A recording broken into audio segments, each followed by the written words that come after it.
উফ, কি গরম পড়েছে ভাবরে ভাব। ভাবতে চারিদিকে রোদ খাঁ খাঁ করছে দেখুন। হ্যাঁ, দেখো দেখো কত কষ্ট। ওই যে দূরে, ওই দূরে দেখতে পাচ্ছ কতগুলো গরু দাঁড়িয়ে আছে, ছাওড়া গাছে গোড়াছে দাঁড়িয়ে আছে। তাহলে কিরকম তাহলে গরম পড়েছে বুঝতে পারছো? তা আমি তো এই গরমের জ্বালায় দেখতে পাচ্ছ কোথায় এসেছি। সকাল থেকে কারেন্ট নেই, কি অবস্থা, পাখা পাখা ঘুরছে না। গরমের জ্বালায় একটু গাছতলায় এসে বসেছি বুঝতে পারছো। তাই একটু ভাবলাম একটু গরমে ভিডিও বানাই। কি আপনারা কি বলেন, বুঝতে পারছো আমার কথা, বুঝতে পারছো?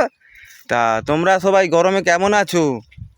তোমরা গরমে ভালো আছো? যাদের এসি আছে তারা খুব ভালো আছে, কারণ অনেক কষ্ট করে তারা তৈরি করেছে, বলো না?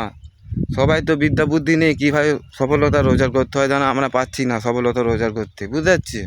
তা আমাদের কাছে সফলতা থাকলে আমরা এসি ঘরে শুতাম।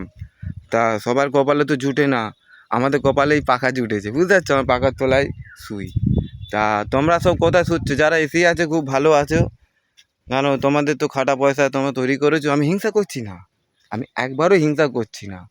আমাদের সেরকম বুদ্ধি নেই তো, আমরা তৈরি করতে পারছি না যে এসিটা কীভাবে করব। তা যারা গাছতলায় থাকে, অনেক মানুষ পৃথিবীতে আছে, বলো না? সবাই যদি বড়লোক হয়ে যাবে, কে কার কথা শুনবে?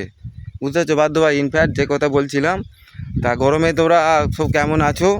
কাদের এসি আছে, কাদের পাখা নেই, কারা গাছতলায় থাকে? অনেক রকম মানুষ তো ফেসবুকে কাজ করছো, যাদের কিচ্ছু নেই তবু তারা ইচ্ছা ফেসবুকে কাজ করছো, হ্যাঁ কি না? আগে বলুন, আপনারা বলুন, আমি কথা খারাপ বলছি? তা আমার এই কথাটা তোমরা একটু মন দিয়ে শুনবে।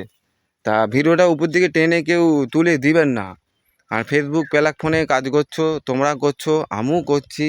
ইউটিউবে যারা কাজ করছো, ইউটিউবেও তোমরা কাজ করছো তো। আমি তো কিছু কিছু মানুষকে দেখতে পাচ্ছি ফেসবুকে কাজ করছি, ইউটিউবেও দেখতে পাচ্ছি। ঠিক আছে, তাই বাধ্য হয়ে আমি রাখছি, আর বেশি কিছু কথা বলবো না। ওকে, গুড বাই, টাটা।